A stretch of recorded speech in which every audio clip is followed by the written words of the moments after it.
I am All recording, so right. watch your mouth. Watch your mouse. Watch your mouth. All right. So All right. before So tonight's before tonight's presentation, thank you all for joining us tonight on this very snow, icy evening. Kind of a perfect way to cuddle up on the couch and listen to listen to tonight's tonight's presentation. presentation. Very excited. But before we But get before we started, get started, I just wanted to go ahead and offer offer up a little bit of shock news and and share a little bit what's going on here at Y-kiki Divers. So first So first of all, happy early Valentine's Day, everyone. We've got For all of you last minute shoppers, we've still got some great ideas here at here at the store. We can help you find that perfect something for the diver and your family. We've got We've got some fun rash rash guards and headbands.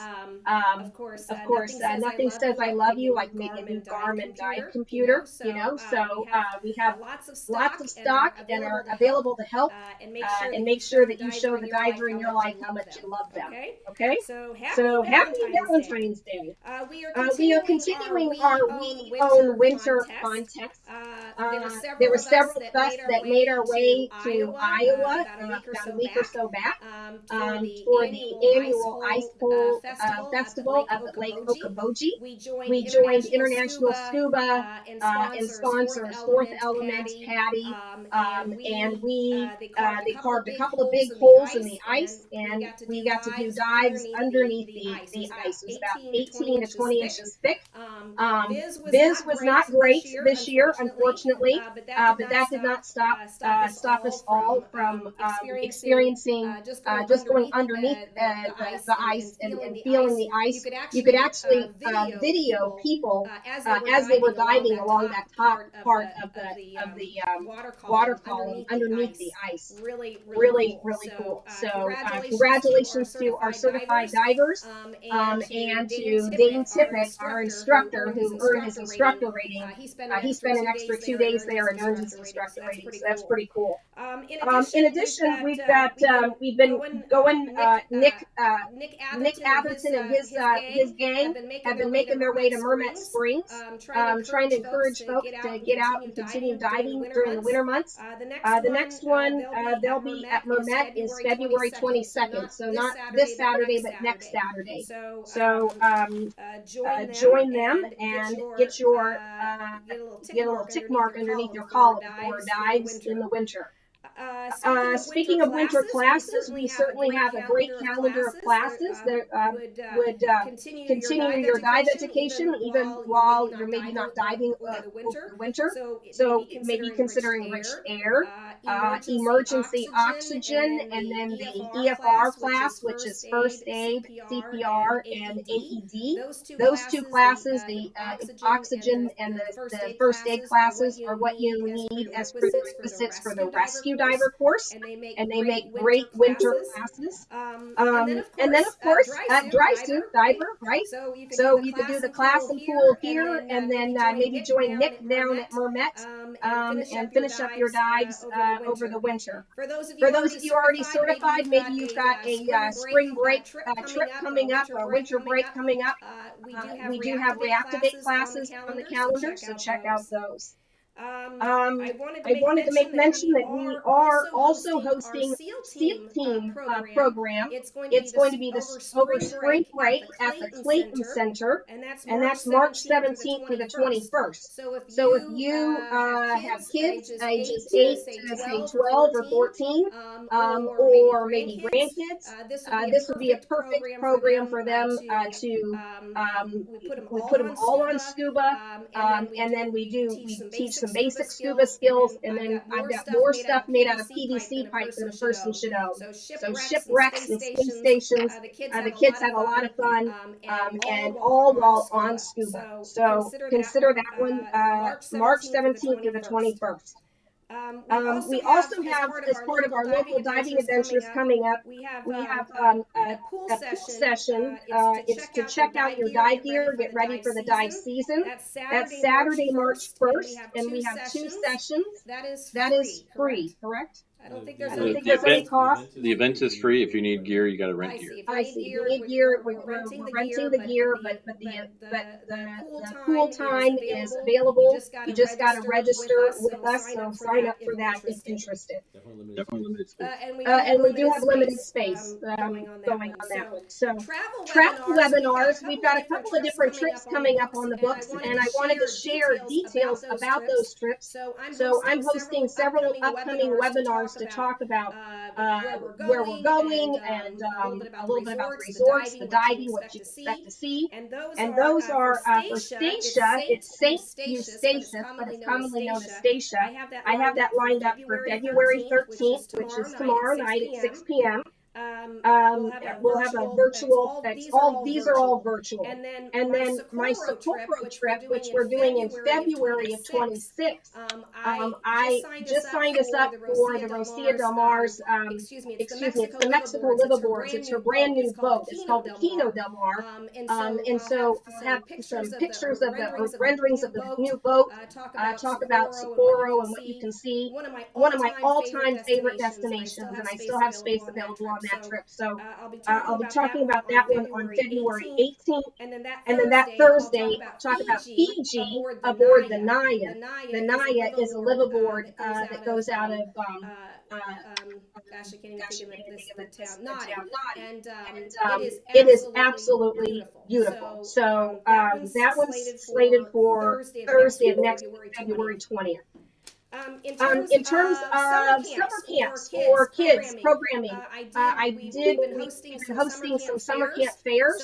So those are up on the website, those dates and where we're offering SEAL Team summer camp opportunities. If you can believe it, even though it's all snowing and awful outside, we're already thinking about summer. So take a look at those. Those classes always fill up. And then last but not least, I just wanted to make mention that I do have a few spots left on my girls' trip to Curacao. We've got space available for our Lions Dive, the trip to Curacao in September. And on my Galapagos trip, I have a female share and a male share still left. That trip's going to be on the MV Aqua, and it's got a dual permit, so we'll be doing both diving as well as land-based touring. And it's with Christina Zanato. So she's going to be the expedition leader on this trip with me. I'm super excited about that. So I have a couple spaces still available. That's for December of 2025. So just at the end of this year. All right. So with that, I am so excited and thrilled to have tonight's speaker join us. Tonight is Annie Crawley. She is just an absolute force, and her enthusiasm is tremendous. For the past 20 years, Annie has worked around the world with cameras in hand, mostly below the surface of our ocean. She's born and raised in Chicago, a fellow Midwesterner, as she didn't explore the ocean until after college. Taking a calculated risk, she sold her car to purchase her first underwater camera systems and has never looked back. A girl after my own heart. As an underwater explorer, Annie's mission is to connect people to the ocean as a filmmaker, a motivational speaker, a photographer, a writer, and as a PADI Master Scuba Diver instructor. She was inducted into the Women Divers Hall of Fame in 2010, earned a Master of Communications from the University of Washington, and continues to inspire audiences via multimedia presentations.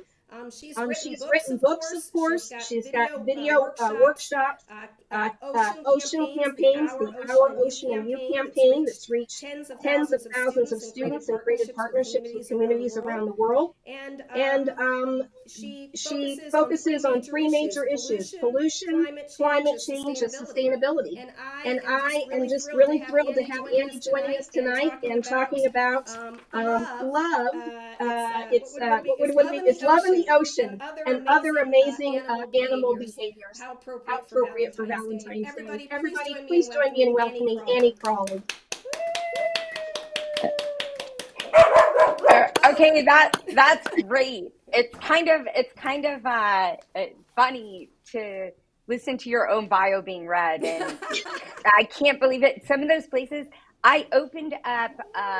I worked for the Peter Hughes fleet, if anybody remembers when the Peter Hughes fleet was around, but I opened Galapagos Sky. So when you said you're going to Galapagos, it's one of my favorite places on earth. Yes. And so I'm excited for anybody joining you.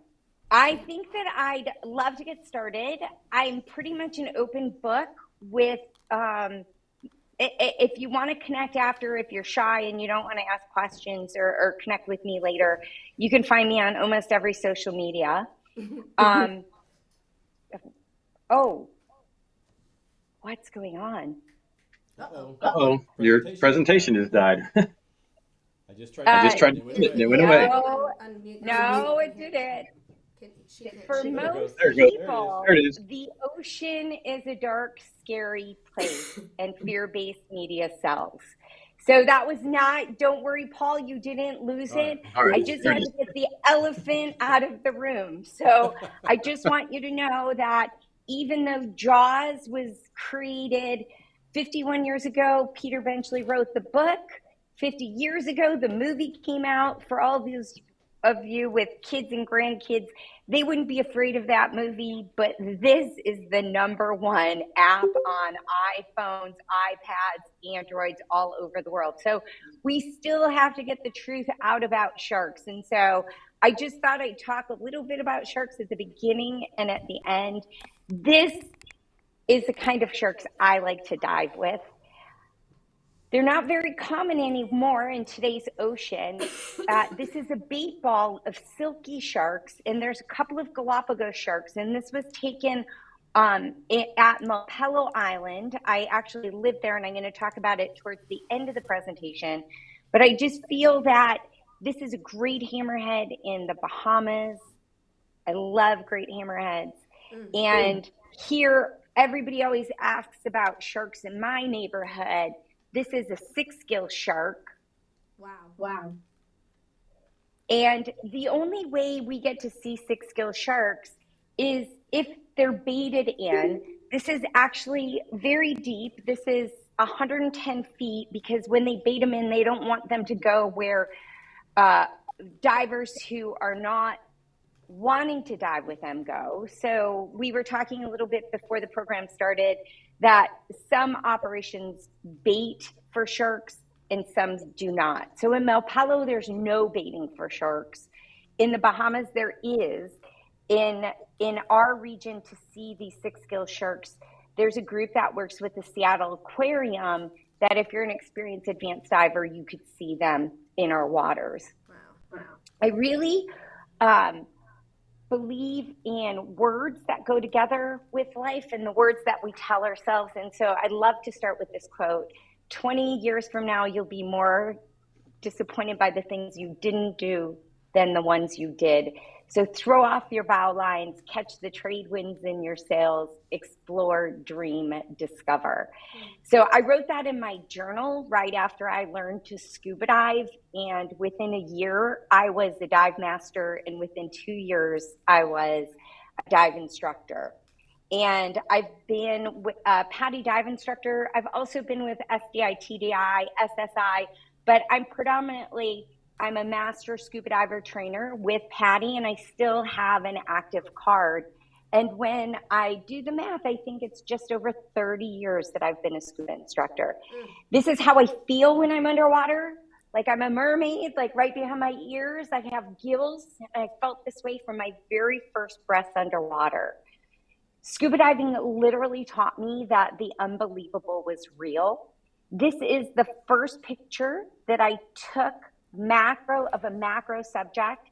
It's a squid in Belize out at Lighthouse Reef with a 60-millimeter camera. This is actually film, and I still remember the first time I saw squid underwater. But this, Val gave it away. This is me as a little girl in my backyard in Chicago. If you guess the one that I am, I wonder if you would guess the little girl in the pink bathing suit. But this is what we had in my backyard during the pandemic. We set up, I took all of my mom's old films and I converted them. And we found this gem. In today's world, I think that DCS would be called, but this is the backyard fun. that we have. And all of the kids in my family, their personalities actually still show. And this is what my mom let me do in the backyard. We had that jungle gym, and that's my mom. She didn't think my sister still doesn't like water, and I wonder why. I'll keep going. This is my swimming pool now. And one of the reasons I thought, Steve Woods, one of my photographer friends, he took this of me when we were whale swimming in Tonga together. I feel that this is a privilege, and that when this is what I was able to see through my camera. You could also swim with humpback whales and silverbanks and in different places around the world. This is a baby, and they're just incredible animals.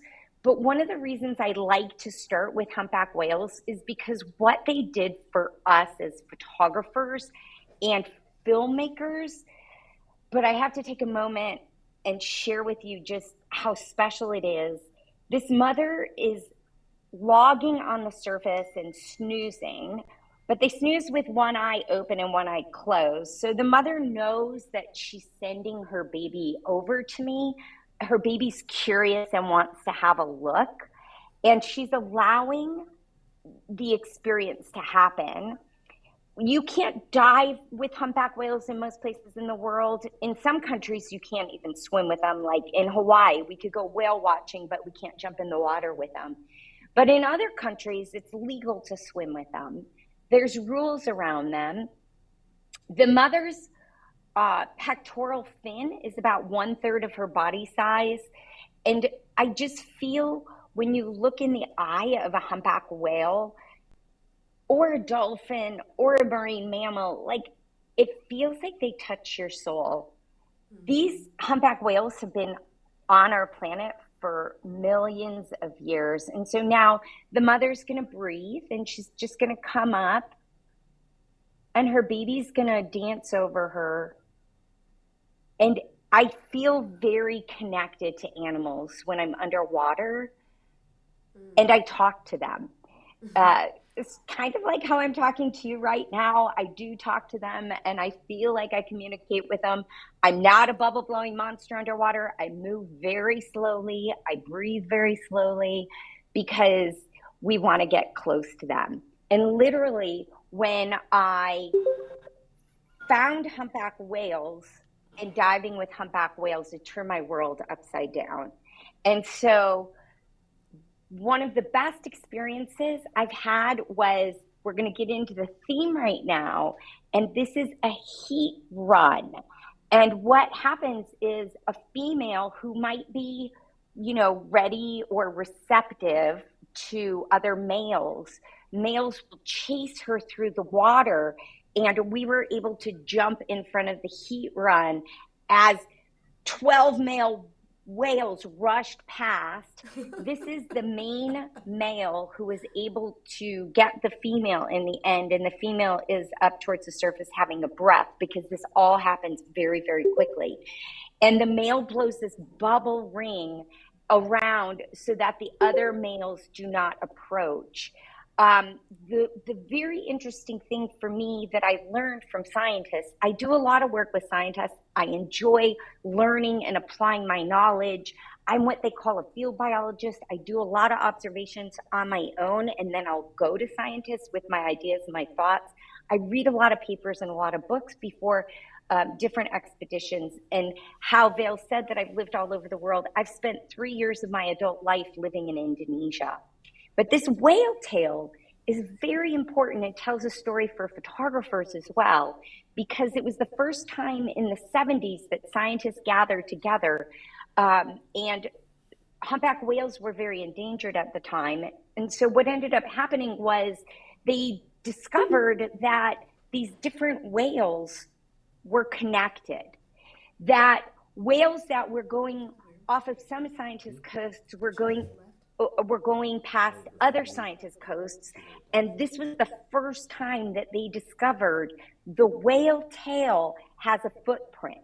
Not only the coloration of this side of the tail, the markings on the tail together with the humpback. So if you could get a photo of this and this of the same whale, it really tells the whale story.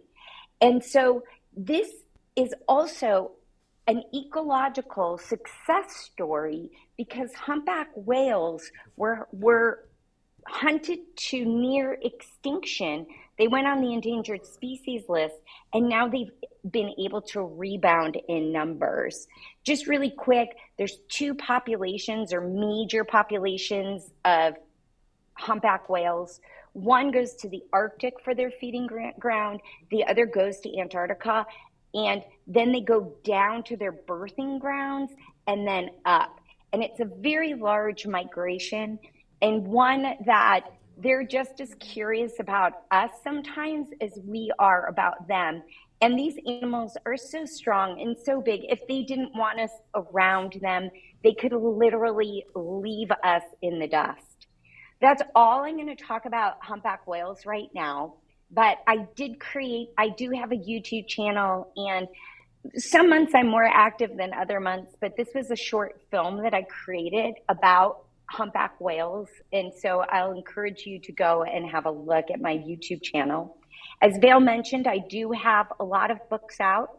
I have films for kids, and on some of my websites, I have free educator guides for pre-KK, first to third grade. I encourage you to go. If you need a direct link, I could send that to Val and she could share it with all of you.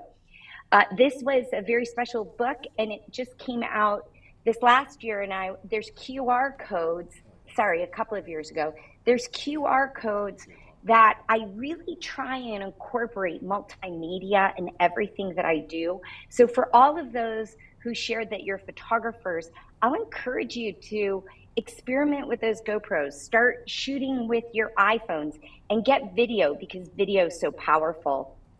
I also have a column that's called Ask Annie with Scuba Diving Magazine. So if you do have any questions, please send me your questions, and they might end up in the magazine. So one last thing, because there's people who will only listen to your voice through your photos, through your videos, through your stories, and connections are very important.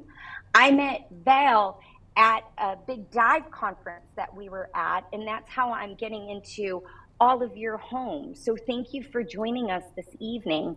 Stella Sung is a contemporary composer who, through a mutual friend, they introduced the two of us, and she asked me to create a film that would go along with her music composition called Oceana that was played and is currently being played at symphonies around the world. And so if you have a local symphony and you have a conductor you're friends with, I'd encourage you to ask them to play Oceana, because getting our work about ocean, for Stella, it was a lecture she heard with Christopher, who's the guy in the tuxedo there. Stella's in the middle. Stella is a visionary as a composer. She will never go underwater. Neither will Christopher. But together with me, we've brought audiences around the world underwater. And it's so important that we talk about the world that us as divers love so much. And so one of the reasons why I call our planet, and I feel like we are all connected, not only as scuba divers, but as ocean citizens, because our planet is really 70% water. This is an area I'd just like to mention. This is Canada to the north of us, the US to the south of the picture, or the left side is the US, the right side is Canada. That's Vancouver Island and the San Juan Islands. I'll go in a little bit further. This is the Salish Sea, which is the water that I dive in on a regular basis. Right there is Edmonds. It's just north of Seattle, and that's where I live. All the green that you could see in the water, we're also known as the Emerald Sea. And one of the reasons why we're known as the Emerald Sea is because of all the phytoplankton. And in these NASA photographs, you can actually see the phytoplankton in the water. If you look at a piece of your hair, you would need to see this phytoplankton through a microscope, and 100 diatoms could fit across a piece of hair. And these are the oxygen producers on our planet, because, and you can't necessarily see them, but this is what feeds our world. Whether we're here in the Salish Sea or all over the world in our planet ocean, the plankton, the phytoplankton, and the zooplankton, these teeny tiny microscopic animals, feed our worms, feed our anemones, feed the fish, all the way up the food web to you and I. And so none of us would exist without it. But then when you understand that, you can see when you get amongst a group of nudibranchs that this is a mating aggregation of nudibranchs. They are also filter feeding. So they throw out their lion's mane and they filter feed all of that beautiful phytoplankton from the water column. And then basically you're looking at an underwater nudibranch. Can I say the word? We're all adults. Yes. Orgy. Yeah. It is an amazing, and I've only seen this mass aggregation one time here, even though we look for it every year. It is cyclical in the ocean. So most people see things like this on the beach when they walk and they point and they pick at things. This is actually thousands of moon snail eggs. And this is what moon snails look like when they're doing it. So moon snails are these amazing mollusks in the ocean. And I'm going to bring you into why I love moon snails so much. Here is a moon snail hunting a scallop on the left-hand side. So this is what a moon snail hunting a clam looks like. So the first time I saw this behavior, I was actually teaching diving. And then I asked my young diver, Daniel, to join me. And this is my light bar that I like to have, friends of mine carry around, because when you take the light off of your camera and you illuminate a subject, it looks a lot better, three-dimensional lighting, than just having the lighting come from your camera. So for people who don't carry cameras, I love to have lighting assistants with me when I go diving. That's and great. This is Daniel. As I first got him as my lighting assistant, and then I taught him photography. So I asked Daniel, I saw this behavior. I said, Daniel, would you come back? Do you want to go and be my buddy? So I'm not going to show you this whole clip because it's very long, but I'm going to fast forward it. And I'm going to show you just a little bit of this. So this behavior, I've never heard it described before. So this time, the clam gets away from the moon snail. And on the sandy slope, it pushes off and it is able to kind of roll down the sandy slope. So that one got away, but this is another moon snail hunting a clam. And this one, it attaches to the clam because it's got a gummy substance, and it hits a different part of the clam that the clam cannot push away. And as it pushes away, it can't take its tongue and push that proboscis from the moon snail off of it. And so Daniel and I proceeded, we were on a dive for over an hour and a half documenting this behavior because it took so long to find the right clam in the right position, and then a moon snail actually out feeding. But this was just incredible behavior of an animal. Now, when you think about bubble snails in Indonesia or other mollusks, I'm going to encourage you to think about what is the food they eat, because the animals in the ocean, it's kind of like, I always say, it's kind of like an animal's life. You camouflage yourself, you try not to get eaten, you're feeding, or you're trying to find a mate. So this is Daniel when he first learned to dive. So I was debating pulling these out, but after listening to Vale talk about the programs and doing a little research and seeing the SEAL team programs that you have, always people say, what is the age for diving? It used to be that our sport was supposedly dangerous, and it was like sea hunt, And these kinds of people went diving. And here I was challenged by one of my local dive stores to start a program for 10-year-olds. And so I did. I worked with a company and we got small dry suits cut. And the program, I've been working with kids and teens in my community for now over 10 years. They grow up pretty quick. All of those kids that you saw that when they were 10, they're now either college students, graduate students, or some now are working within our environment. I've always, and they're still divers, and I always teach behavior and that everybody has access to seeing this kind of behavior when they're really good divers. So we teach them from the beginning of in dry suits, but things like our GPOs or octopuses are usually in a little bit more advanced dive sites. Very rarely do we get them up in the shallow water. This is an octopus ballooning over a rocky reef, and it's looking for scallops, crabs, and different animals. Now, I know this not from my waters, but I know this behavior from when I lived in Indonesia. So what happens is when you learn behaviors that happen in one area of the world, a lot of times it transcends into different areas of the world ocean. And that's why I love behavior. Also, I go back and forth between photo and video because video is so powerful, but telling stories with images are also important. So here's Cameron. He started with me when he was 13. He's now a dive instructor working as an environmental consultant as well. He's carrying my light bar. He's illuminating the octopus, but he's also a behaviorist like me. And so when he started yelling through his regulator at me, I knew something was up. So I looked over my head because I was filming this octopus and I can hear Cameron through his regulator screaming. And this is a kind of behavior between octopus. We were going down to this dive site and there was a female on eggs.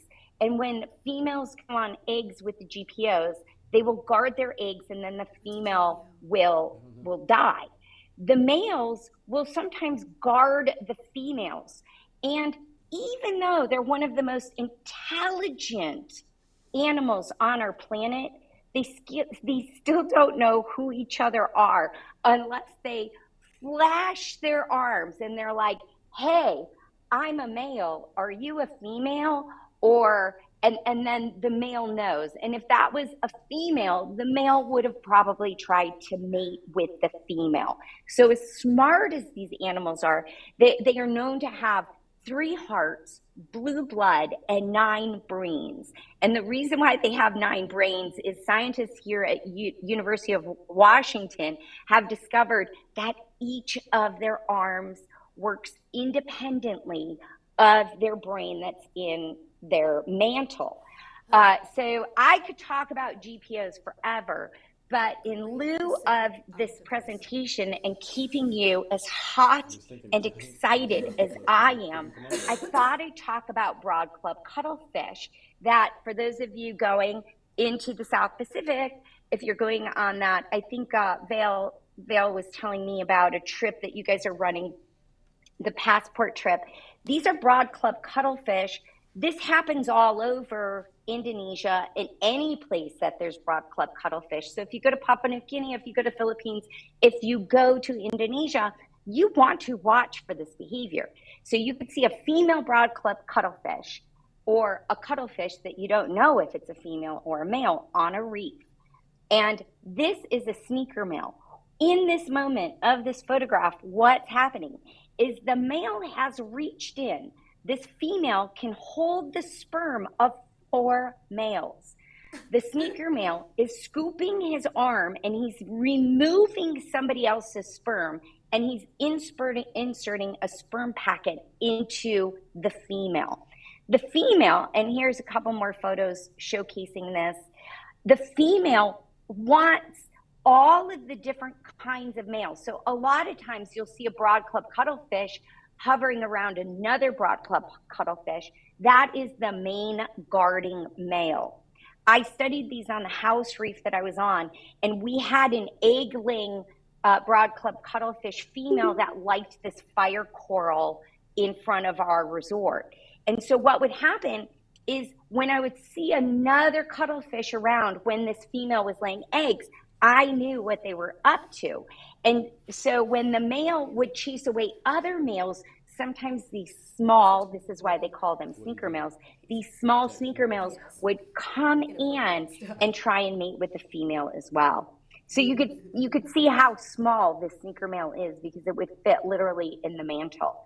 So after the eggs are laid, they'll incubate for a while. On the upper right-hand side, you could still see the one cuttlefish with its egg sac. But if you watch closely here, you're going to see that cuttlefish ink and then give birth. That's incredible. So knowing this behavior from very early on in my career really opened a lot of different opportunities as well as curiosity for me. We were seeing fish heads all over another dive site and I couldn't figure it out until one night I jumped in the water and there was this squid. And what the squid was doing was it was taking its arms and it was sawing through the bony head, dropping the head and then eating the fillet of fish. And it's because it couldn't digest the head because that fish is so big. Wow. And then squid laying eggs too. Who doesn't love to see these mating behaviors and these egg laying behaviors? Now, in order to mate, octopus have to find each other underwater. Again, I'm just going to remind you that these are coconut octopus. They're quite small. They're smaller than, like the mantle is smaller than your fist to give you a size of what they are. But look at the strength of this. So usually they're found in coconut shells or in seashells. But this one had a glass jar as its home. And I was blown away at the end of a night filming when I saw that octopus literally carry its home around. And not only was did it start to feed, but then if it saw another octopus that came along, it would try, and its instinct went on to immediately figure out if it was a female or a male. So coconut octopus are also known as walking octopus. Sorry, I don't have a longer clip of that. I kind of cut it for this because it was the love presentation. And so here these two are like, hey, are you a male or a female? They've decided that these two, this is a male and a female. And so now they're going to try and mate. And so I'll let you get a little bit hot and excited with me. Now, on this dive was my nephew. We were in the Philippines, and this happened less than 6 months ago. We were in or maybe it was about 6 months ago. We were in the Philippines, and this was like his first experience. He had a camera in his hand. He had Olympus TG6. When I usually teach with Olympus TG6s, so I have a couple of those. But what happens is because I'm a behaviorist, I go slow on the reef, and I'm looking for behaviors like this from going on.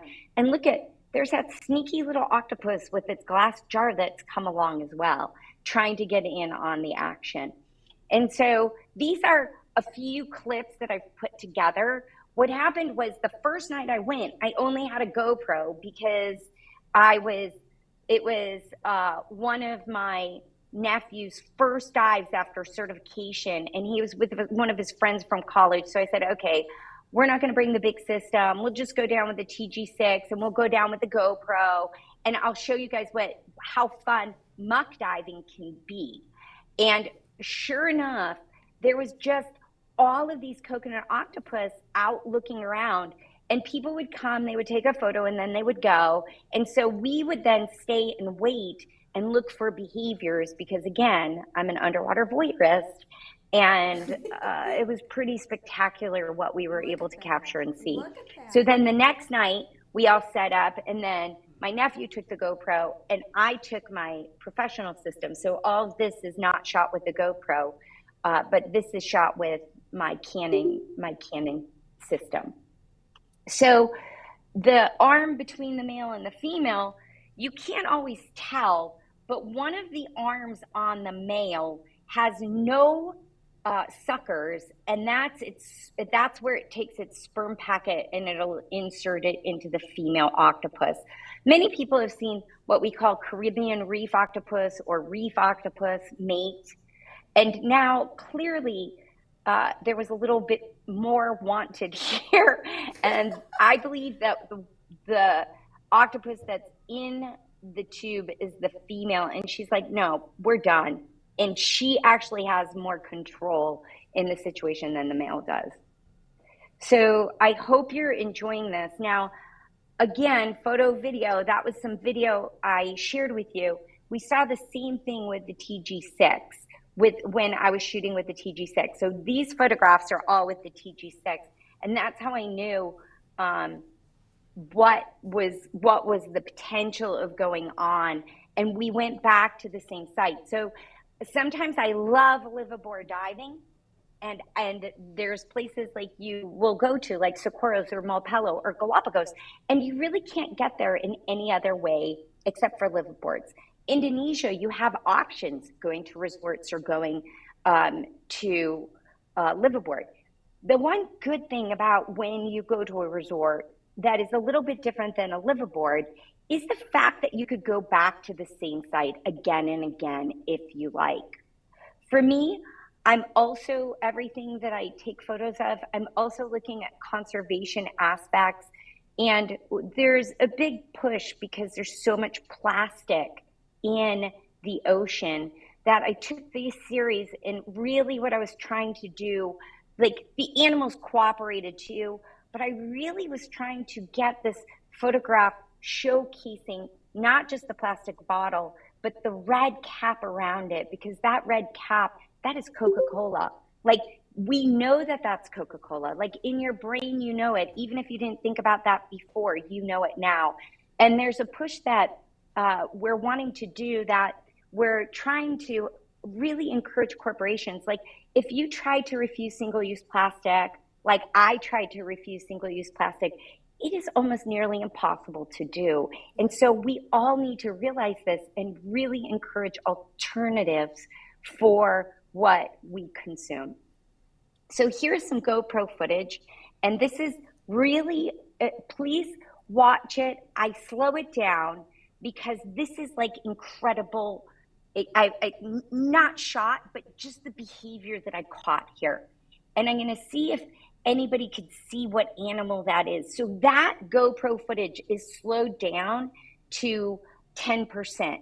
Because I couldn't even see it at 50% was what was going on. But when I slowed it down to 10%, I knew exactly what animal tried to grab and eat that. And if you've ever seen an octopus in the South Pacific missing an arm, if it feeds at night.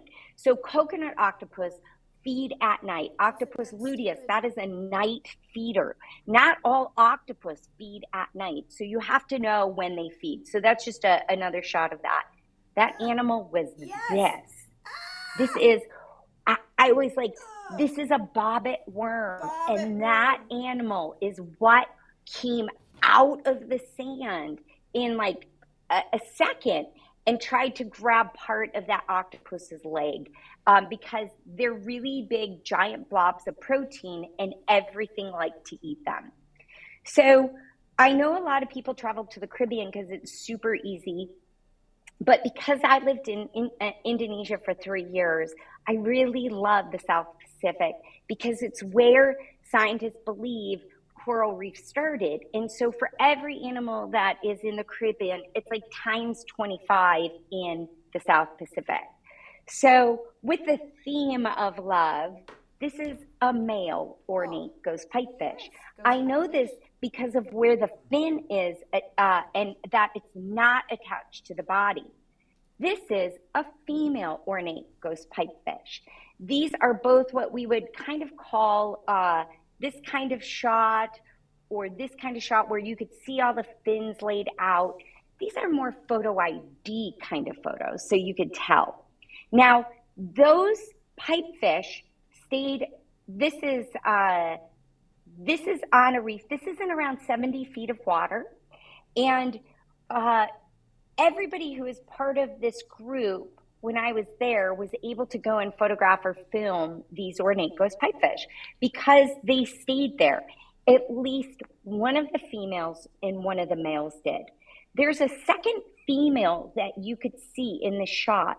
And I went back a couple of days in a row when we found these because I switched out my camera and put my macro camera on one day just so I could get the female aerating her eggs. What? Now, just because of our schedule, we were hoping that somebody would have been able to be there when the eggs were released and the babies hatched, but we weren't there long enough. All of the animals, they have different ways of laying their eggs. I have an amazing frogfish video of the frogfish hatching their eggs, and they come out in a spiral. These animals will hold on to their eggs. And again, two females there pumping their eggs. They're doing what we call aerating their eggs. And so the males already fertilize them, but sometimes the male will hang around because unlike frogfish, the female frogfish will try to eat the male. They don't have this kind of relationship. And these pygmy pink seahorses, the males get pregnant. They are about the size of my baby pinky fingernail. So if you're not a photographer, or even if you are a photographer, but if you don't see the small animals because your eyes aren't as good as maybe what they were in your younger life, or they never were good, I really encourage you all getting a magnifying glass, attaching it to your BCD, and when your dive guides are showing you creatures that you can't see with your eyes, you can actually pull out your magnifying glass and see them because they're pretty phenomenal. Ghost pipefish are different than these guys. The males are who carry the eggs and give birth in the pygmy seahorse and the seahorse family. The pipefish and the seahorses are closely related, but it is the female who is carrying the eggs in that instance. So on the right is a female frogfish. She is usually larger, and on the left is her male companion. Now, this is a hairy frogfish. These frogfish are different. Neither one of their escas are out, but they have a different esca, which is this lure that they throw out, and they fish for fish. So hairy frogfish are probably one of my favorite fish. I'm going to play you this video of this female frogfish, and I could tell she was a female because she was like pregnant with eggs. And this is how frogfish move sometimes, is they gulp water and they pump it through their gills. But many times, if a dive guide could take you back to the same site where a frogfish might be, it's because we know where certain frogfish live on a reef. They might move a little bit, but a lot of times they'll stay in one place for days or even up to a month. But during the mating season, sometimes they move. And so we knew that this female was heading over to another place on the reef, and then a male followed her. And so this is pretty, and this was like behavior that when I knew it was going on, I had to film, because it's not very often that we see frogfish moving through the water. And to give you a size reference for this, the giant frogfish are about the size of an American football. So this was quite a large frogfish. Pretty cool to see in the water. Yes. Now, many people don't know this, but there's different species besides the Spanish dancer of nudibranchs that often will swim in the water column too. Usually they're swimming up in the water column when they're moving from prey, or when they're sensing chemicals in the water and they're wanting to move to feed, or being attracted to the opposite sex for mating reasons. And so just different kinds of animals. This is in my backyard right here. These are just fish. So this kind of the mating and the fish behavior, once you start looking at animals in this kind of different way, like, oh, what are they doing? Oh, you know, the toadfish that grunt in the Caribbean, or these grunt sculpins that are laying eggs. And to give you a size reference for this guy, it's about the size of half of your thumb. So these guys are about an inch long. When you know what you're looking for on a reef, it actually comes alive in a way that you don't think about before. So this is at Verde Island in the Philippines. I created these visions of the sea kind of eye candy that I put up on my YouTube channel, just because I have so much footage and I worked with a stock library. But when you look at a coral reef, I'm not sure what you see. What I see is war. All of these corals are trying to fight one another for space. And at night, on a night dive, sometimes you can see their filaments out. They need sunlight, clean water, and nutrients from the water in order to be healthy.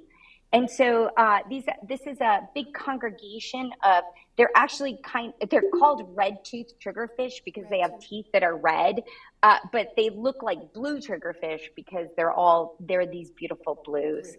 And when you see congregations like that on the reef, they're pretty cool. This animal is what we call the disco clam. So it uses this bioluminescent type of attraction to attract the prey into its lips.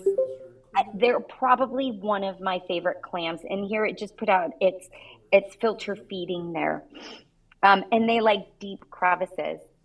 This is mantis shrimp. This is a smasher.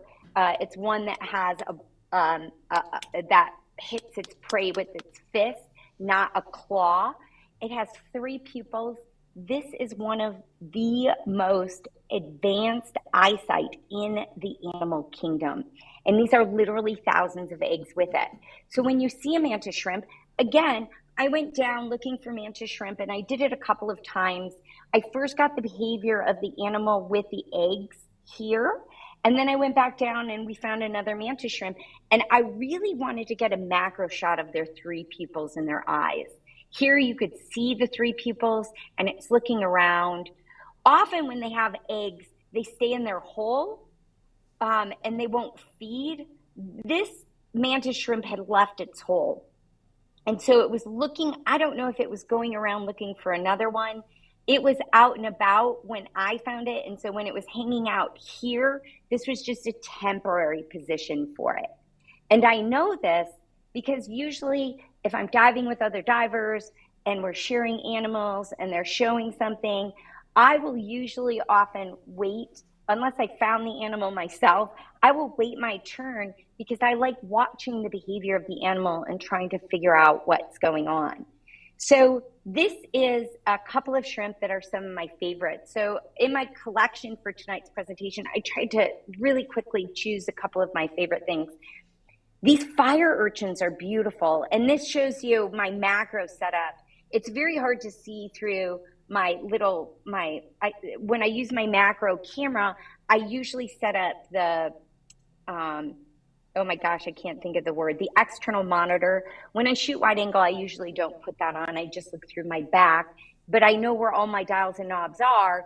I really encourage you, if you're doing photo and video, to get in a pool as much as you possibly can before any of your trips and try out all your gear before you go.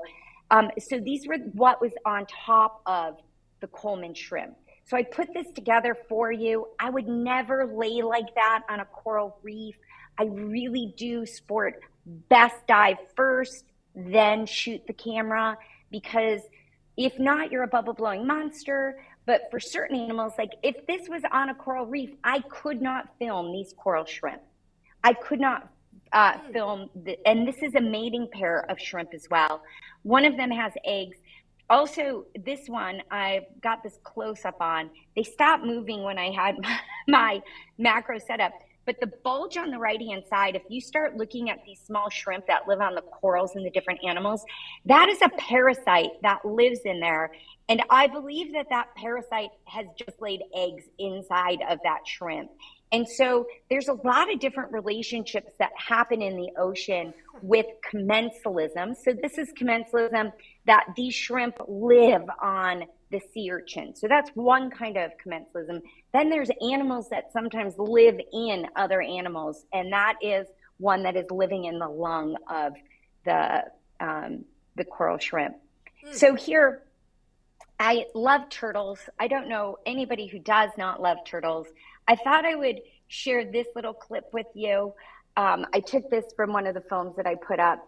So I love watching turtles feed on seagrass, eelgrass. I can do it all day long. There's something when they're comfortable with you and they're not scared of you and they let you approach. I could take photos of it. I could take videos of it. Then I could take photos and videos of the other animals that you might see with the turtle.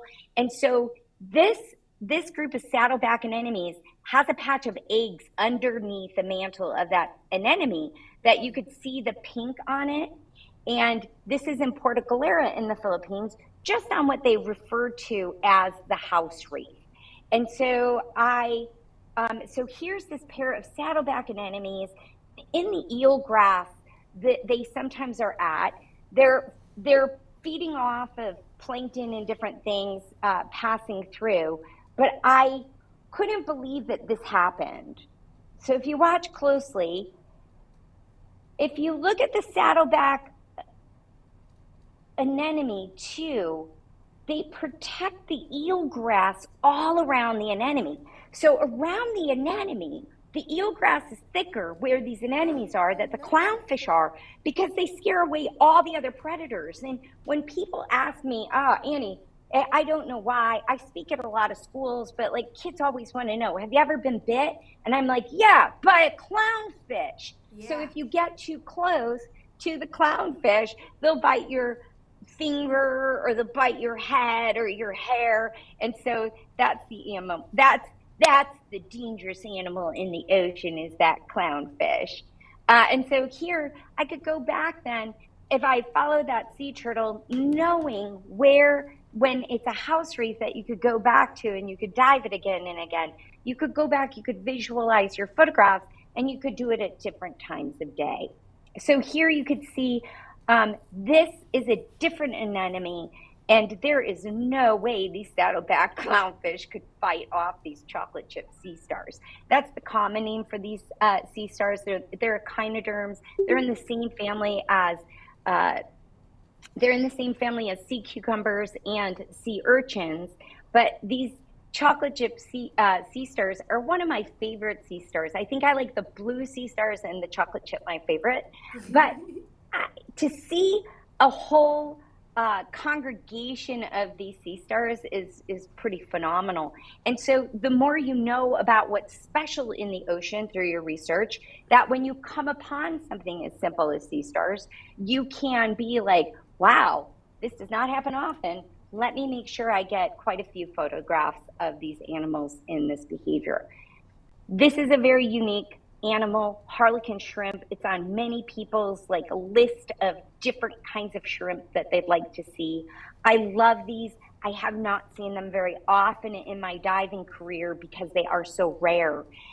They also are known as chocolate chip cookies because everything in the ocean can smell them. And so one of the reasons why they hide a lot and you don't see them often is because wrasses and almost every animal on the reef would like to eat it. And so here is a mating pair that I had the honor of photographing. And these are more portrait kind of photographs.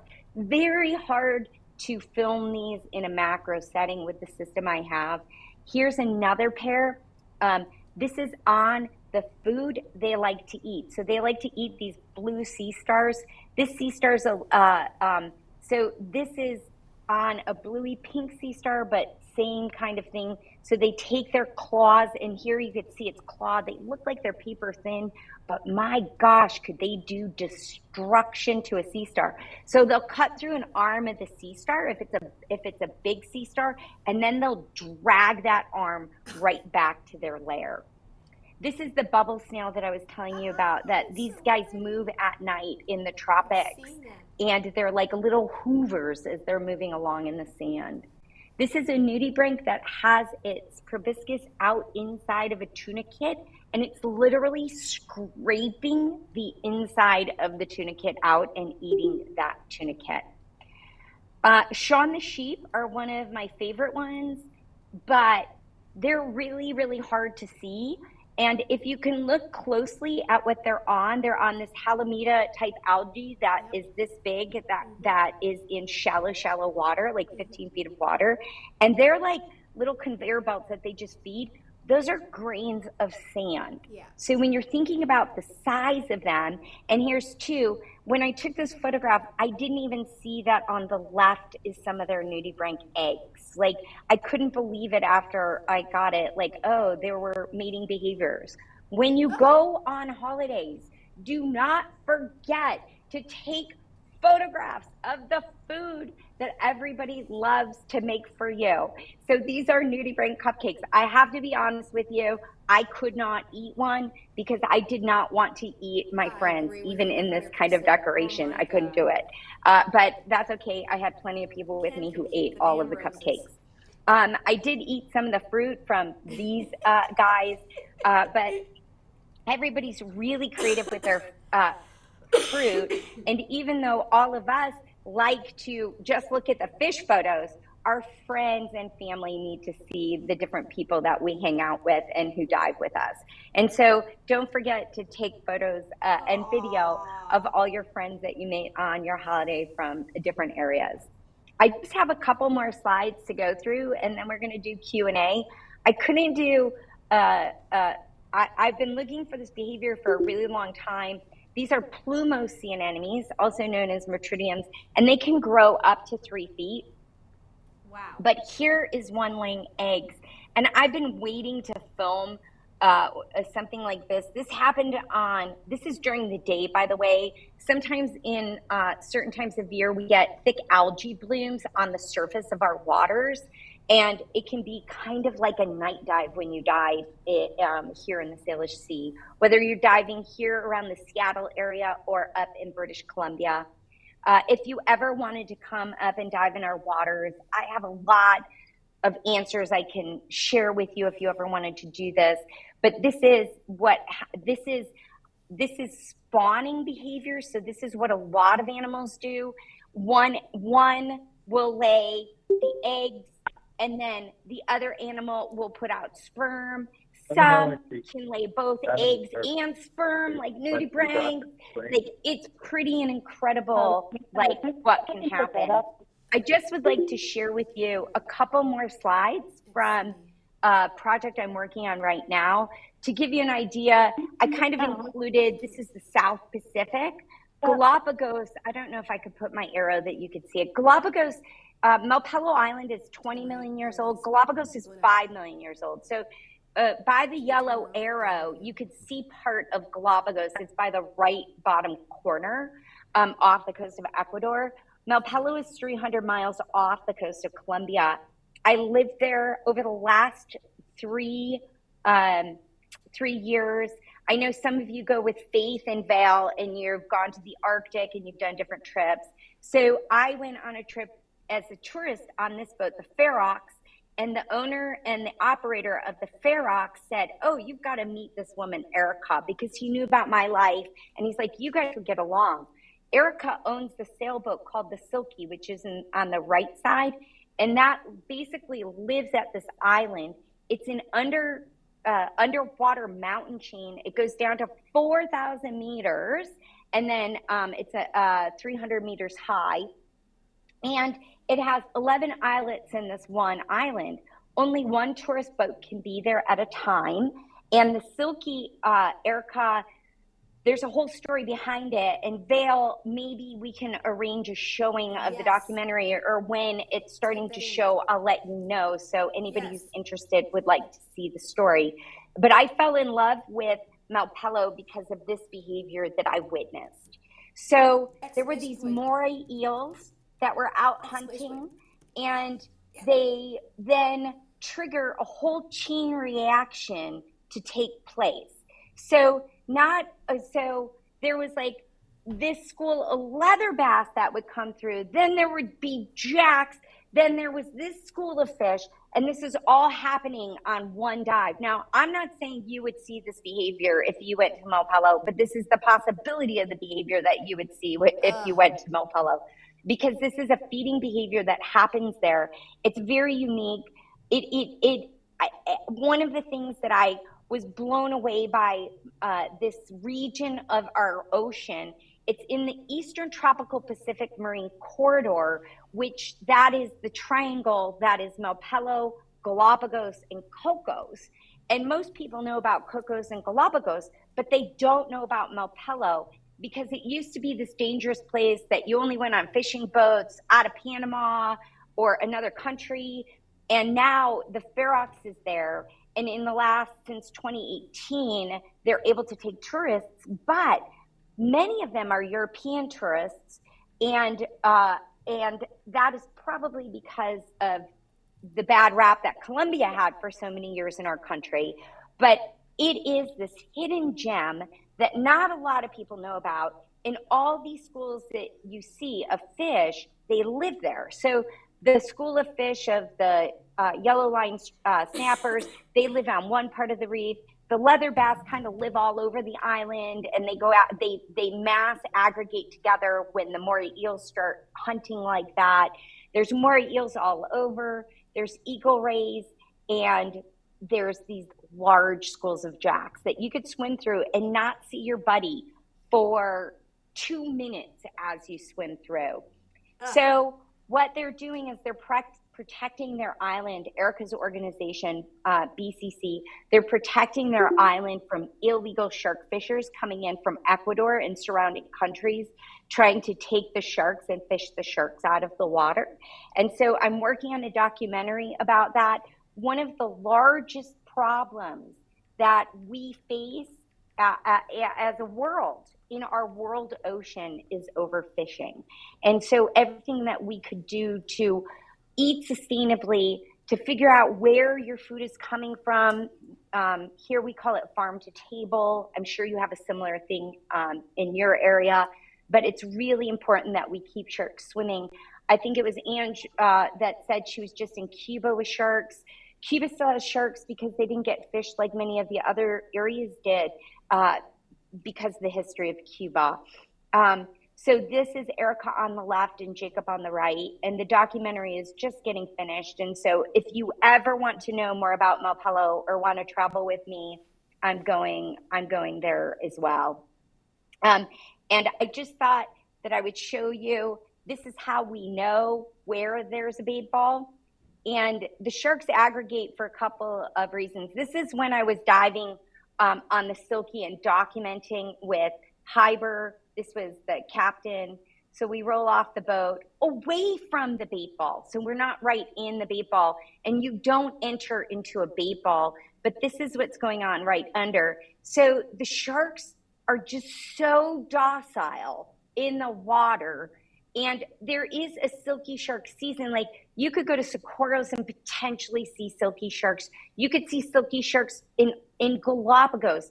But and again, I'm not going to say you will see this if you go to Malpelo. Like, this is an anomaly when you get to see this type of action. But there are certain times of year that you could see these types of sharks. There's certain times of year that you would see blue ring octopus or flamboyant cuttlefish, which I didn't even get to show you. All of the animals in the ocean, there's a frogfish season in Lembe. And so you talk to your dive guides, you talk to the people that are diving there all the time to find out, like, oh, if I want to see frogfish, what month should I come? Like while you're there, if you ever want to go back to different destinations, because there are seasons for everything. So there I am. These sharks were not interested. So as long as you don't go into the middle of the bait ball, you're okay. And you would never snorkel. If somebody says, oh, there's a bait ball of sharks, go snorkel with them.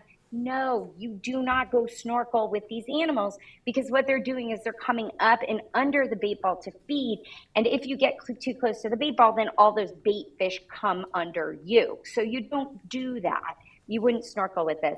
Here, the bait ball's dispersing, so I could get a little bit closer. But if the bait ball is thick, and not one of these animals, you saw where I was in the water column with my camera, not one of these animals ever bumped me. A lot of times when you hear about sharks bumping people, it is usually because there is bait in the water around it. So this is how we always identify where a bait ball is. And so I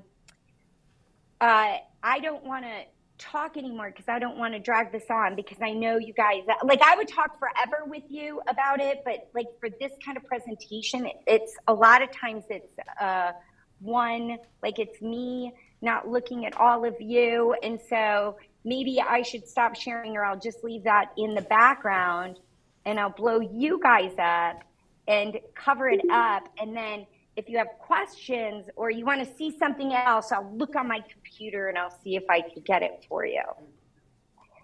If that helps. My phone has been blowing. When are we going to Malpelo? When are we going to Malpelo? Thank you for showing up and being there. Yeah. So, And do you have questions, or does anybody have questions or comments or? So there's no questions in the chat right now. Just yes, Valerie wants to do the Malpelo trip. So my phone was blowing up, Annie. I don't know if you can hear me speaking through this one here. Can you turn that? Yeah, I can hear you. Oh, I can hear you fine because I have my AirPods on. Oh, good. And are you guys? We could take the pin off of my. I don't know what you guys could see right now. I see all of you, but it looks like you guys could only see my screen. But I don't know if that's true. No, it just depends. Everybody can change their own view, so I can't control what they're all looking at. Okay, so just so you know, Val, I'm leading that the way probably Christina is going with you to Galapagos. I don't know if that's true. I'm leading that one for Faith. So it's Faith's trip that I'm going on because I just showed her the documentary that we made. Excellent. It's going into film festivals right now for the first time, so I'm pretty excited about it.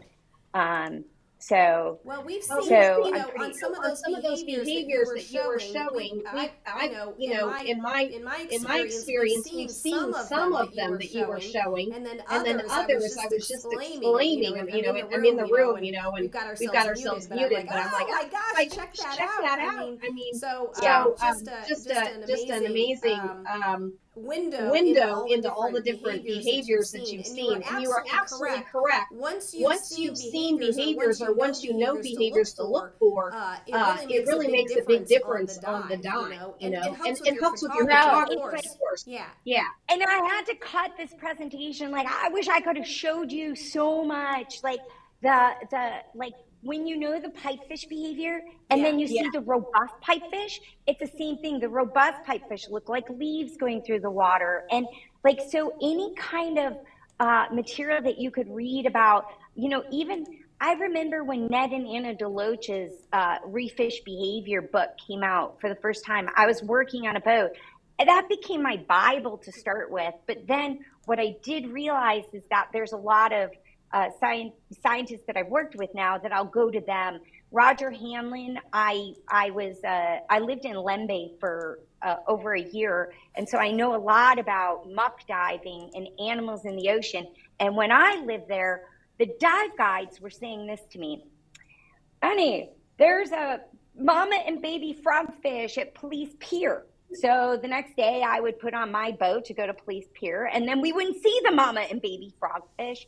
And then after living there for many months and then doing a study on frogfish, I was like, these are male and females that are getting together. And I was actually able to film them mating, pairing up. I knew when they would. It was like you have to, and that really solidified me becoming an underwater voyeurist. It was living in Lembe and then having this experience on the house reef with the broad club cuttlefish, and then having Dr. Roger Handling come and explain to me all the behaviors that I was seeing. He wanted to do a mimic octopus study when I was there, and I was like, no, you have to do flamboyant cuttlefish because that's what we have right now on our reef. We're not seeing the mimic. The mimic octopus only lasts a year. The wonderpuss, these are like short-lived animals. So they go from 0 to hero in a year. Wow. Same for the blue ring octopus. So if you ever like get to a place and you really hope you're going to see one thing, but then you see all of these others, ooh, go with all the others, because I guarantee that it's like you'll be happy if you could take off what you wanted to see and put on what you didn't get to see. I love that. I love that. And I always say you never you can see anything at any time, right? So you gotta just keep your eyes out and listen to your dive guides and trust their expertise. So no, yeah, and I was laughing. You said that you're going to Socorro's, like that. Dora's boats, I love them. I've been out on the Kino El Guardian before she built the new one, with groups, and I think Socorro's is at the top of the top because it's in Mexico. That is connected to this Eastern Tropical Pacific Marine Corridor that the sharks migrate through and that the mantas migrate through. I didn't even talk about pelagic cleaning stations and those kinds of things because I was really focused on love and feeding. I love it. So, Annie, yeah. Annie, can I ask you a question? So it's sure, please.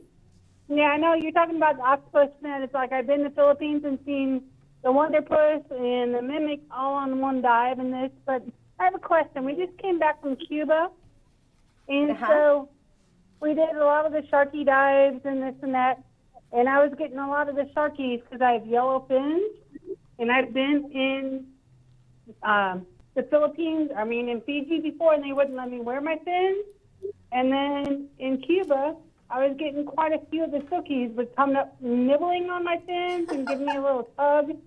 So now Pio has been on my list for a while. Would you recommend that I take a different color fin than yellow? I recommend anytime they're going to be baiting sharks. Cuba's not a place that there's certain places that will tell you cannot wear that. And it's common knowledge. There used to be divers in the I dived 80s that had these banana, we call them the banana, you can imagine we had a couple different names for them, but they were men too who wore these banana onesies, and they were like lycra banana, and that's how they would go in the water, and you can imagine they looked a little funny, especially depending on, the package, because they were Speedos as well, so they really had the whole banana. And so there, if you went to the Bahamas and went to Tiger Beach, they would absolutely not let you wear anything colorful like that. As a matter of fact, your orange safety sausages you should put in pockets. You shouldn't have those out because sharks are attracted to a brighter color. Yellow fins, I never thought, because not a lot of people have yellow fins, right? But yellow fins, when I go diving, if they're baiting, Malpelo, they're not baiting, so I don't think you would have the same issue. In Cuba, they're baiting. They might be curious, though. If you go to Galapagos and you wear yellow fins, they might come after you, and that can be really scary. Because the silkies, when they come close, you hear these stories like, oh, they're dangerous. They're just being curious. And so if they did bite it, that would be the last of it. They're just curious. Unless somebody put fish guts all over you, and then they might be more interested in you. But that usually doesn't happen. I would highly recommend. They had us wear, you had to wear gloves and that, but it was like, I was the first one in the water, and I was putting my gear on in the water, and so kind of just hanging on the surface. and they were just coming up, Splashing nibbling, around. hadn't put the bait box, and just kind of coming up and feeling around and that kind of stuff. So I wasn't too worried, but other people were kind of Take care. like, oh, okay, I'm ready to take your fins I'll off. I'll be honest with you, Cindy. I know a lot of stories that are not broadcast, that are not put on, like, the undercurrent, that are just not talked about. And any time that anybody is doing any kind of shark feeding, Patty won't let me talk about it because, like, that's like something, if you ask me, you'd have to send it to them and they'd have to tell me, oh, you have to answer this question. I'm going to do, I just finished a shark diving article because I get so many questions about it, but they asked me to stay away from shark feeding, even though it's a common practice. And okay, it's not called shark feeding. It is really just shark attraction. But the shark has a brain that it smells the food and it wants to go and it wants to be curious of it. But sharks are smart too.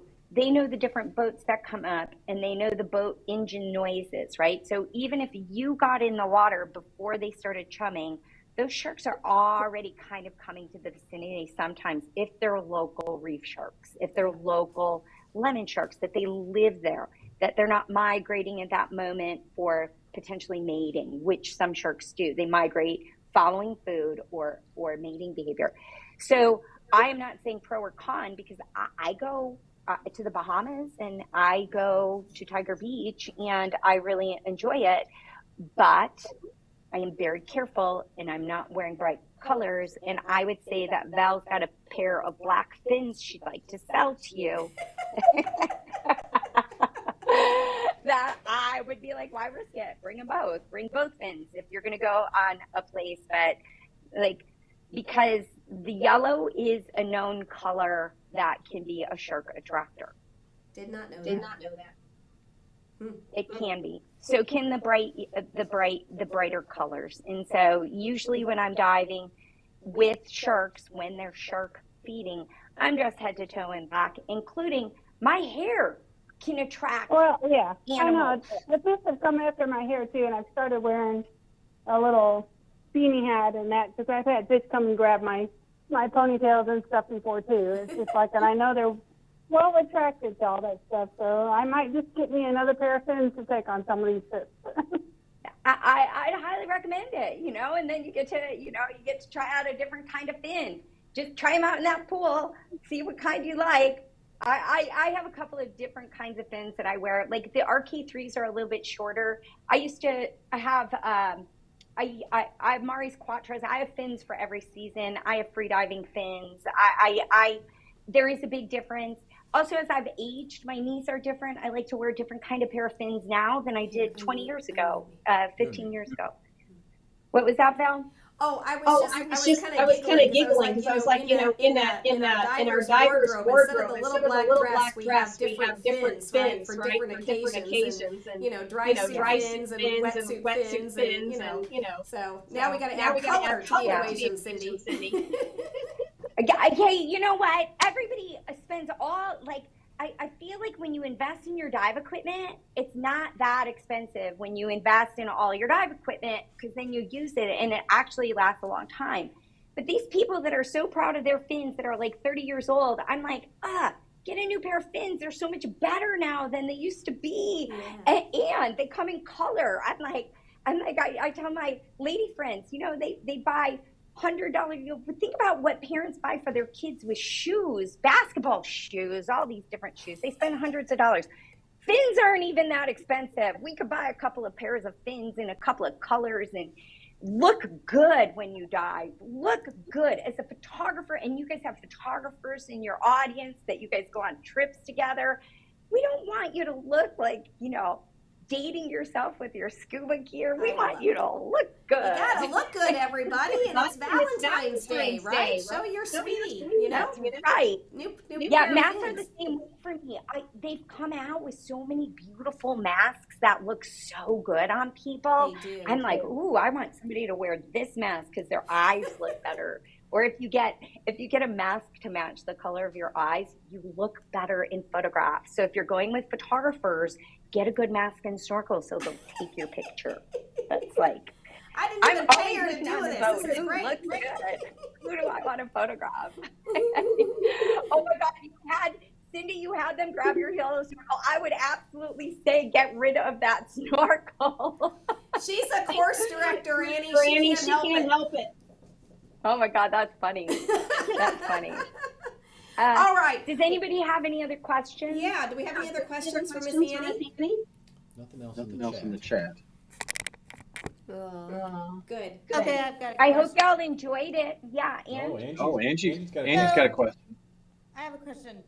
So where do you buy like a good magnifying glass? We have some right here in the So- store, Angie. oh, you do? Yeah. Yeah. There we go. I was going to say they sell them in a lot of places. They used to be more like you used to go to a store and buy them, but now you could let your fingers do the walking. Yeah. I don't know what you guys are selling, what Paul has that they sell. I will tell you one thing that is a very important thing to look for any kind of extra device that you're going to bring is how would you connect it to your BCD, and to consider getting a lanyard to go along with it or a device. So for me, the magnifying glass has got to have a hole in it so I could put something through it so I can go boom, boom, and I don't have to worry about it. So you have to think about how am I going to streamline it with my body, or in our area, because so many people do dry suit diving, this is not as common for wetsuit diving, but so many people do dry suit diving that we have pockets. And so there's a lot of companies that sell shorts with pockets for wetsuits that you could wear a pocket with shorts on over. So if I go shark diving and I'm in a streamlined BCD, I'll have a pocket for my colorful,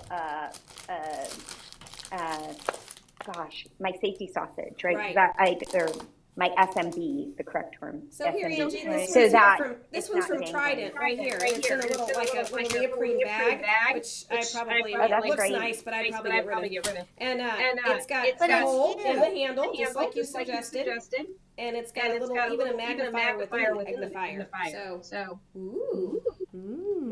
I don't know how big, if that's really that big, or if it just looks that big on the camera. It's pretty big. But how they made that one, I didn't know Trident had that one. How Trident made it, they made it so there's no metal on it, so it's not going to rust. It looks like it's all plastic. Yeah. Yep. Yep. It is.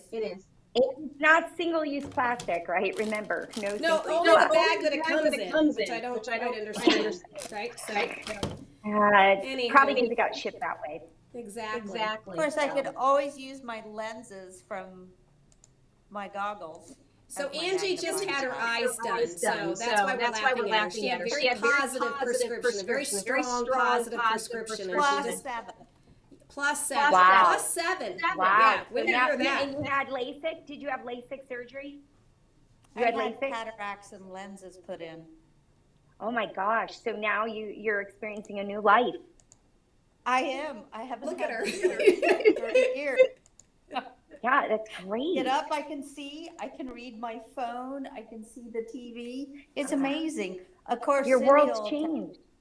I still can't find shit underwater, but That's a different problem. That's a whole different process for sure. All right, everybody. That is that. Do you know?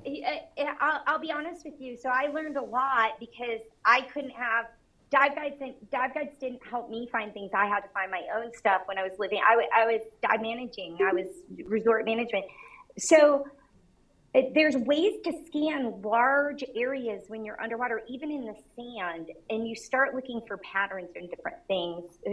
And instead of that, oh, I'm no good at looking for it. You've got to like focus in a different way, and it really it's hard to explain. Or like flamboyant cuttlefish do not look red, yellow, orange, or white. Like even though they look like that in the photographs when they're scared, they actually look like this brown clump of nothing underwater. And if you go muck diving, you'll notice that the guys have sticks because the good ones don't need the sticks. The ones that are like newer, they're touching things and they're flipping things and they're looking to see what moves and what triggers it. Right. We actually, You get better. We bought. That means Angie. Is it Ange or Angie? Either one. Angie. You just need to dive more. You get better. Annie, trust me, she's trying really hard. She's giving it her best effort. So yeah.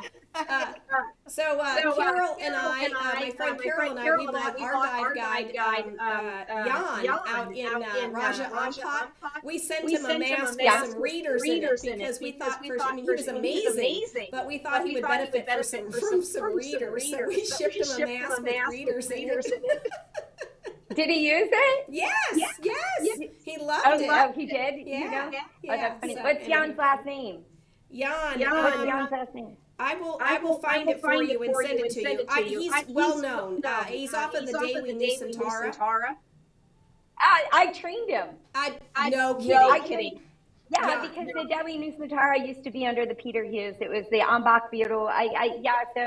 So Jan was when I went. So I was the Peter Hughes trainer, so I would go to his new boats that opened up. So I went to Papua New Guinea with him. I went to Raja with him. And this is before they had the Dewi Nusantara. And Guido owns the Dewi Nusantara. Peter left the picture a long, long time ago. But that was when they franchised their first boat with Peter. So yeah, Jan and Wendy. I know Wendy came after I was there. Right. Yes. Oh, Annie, it's so much fun. We can talk all night. So a lot of the dive guides, when I go back to Lembe, when I go back to Indonesia, a lot of the guys, there's another really famous dive guide that used to be a gardener. And during the Bali bombs, in Manado, there were bombs that happened when I was the dive and resort manager. And Ben, I don't know if you know Ben Sardina. Anyways, Ben's now a photographer. He leads groups now. He does some really cool stuff, and he was a gardener. And I scooped him up. I said, "Who wants to learn to dive?" Because we were quiet with tourists, and we needed more dive guides. And so a lot of the guys in Lembe I trained 20 years ago when I lived there. All right. Oh my gosh, it's even been longer. I'm getting older. I can't wait to talk but more I about love that. that So region. we're going to Passport to Paradise. We're doing the Murex properties in April. When I was first working there, there were only two properties. There was the Murex across the way, and there was Kungkungan Bay Resort, and I worked at Kungkungan Bay. But I've been on the Passport. I went and dove with Danny and his team a few years ago, and I did the Passport to Paradise. It's awesome. You guys are gonna love it. You're gonna love it. We were scheduled to do it last year. And the volcano erupted and prevented us from going. Four of your divers got to go on it, right? Yes. Those lucky people. I know. Actually, Cynthia, that's still on my call. She was one of them. Cindy was Cindy Schroeder. No, this is a different Cynthia. I can see her there. She was on it. Yeah, there she is. She was on the. Yes, she's she's lucky. one of the four. She's one of my four people. It was amazing. You guys go and you're going to see a lot of the stuff that she just showed on her presentation. I love Lembe. Coconut octopus going into all these little, you're going to love it. Cynthia. Yeah, that Passport is a really nice way to see it because it gives you muck diving, it gives you coral diving, and their resorts are all nice. Bunakin National Park, there's a lot of success stories with marine preserves around the world. We just need more of them. We just need more success stories. We need all of us caring. Not Banca, Murex, where it's Banca? Manado and so in Manado, not Manado, in Banca, there's an area that 20 some years ago you'd never see turtles, and now there's turtles because it's a marine preserve and they've protected turtles. Turtles are still endangered everywhere in the world. That's why I like promoting turtles, because everybody loves turtles and they need our help. Their nesting has been taken away through construction. Even resorts, we have to be careful about the resorts we visit if they've taken the beaches from the turtles, There's a lot we have to care about in the world. There is. There is. All right, my friend, I want to thank you so much for joining us tonight and for sharing all of your videography and photography and talking about behaviors. Absolutely stunning. Very grateful. I'm feeling very, very grateful, and it was just a great reminder tonight of all the fun things we've seen and fun things that we're going to see and future trips to Maltelo. So thank you, Annie. I like it. Yeah, thank you very much for joining us tonight. We appreciate you taking your time. I love it. Yeah, I think we had a really record number of people joining us tonight, so thank you. Yay. If you can't be diving, it's good to talk about diving. Amen. Right? Amen. Especially on a day like today where it's freezing out. Yeah. I know, it's freezing here too. So thanks so much for having me, Val, and we'll be in touch. Thanks so much. Absolutely. Okay. Thank you, Annie. Okay, guys, I'll catch you later. All right. Happy Valentine's Day, Every everybody. pun intended. I'll catch you later.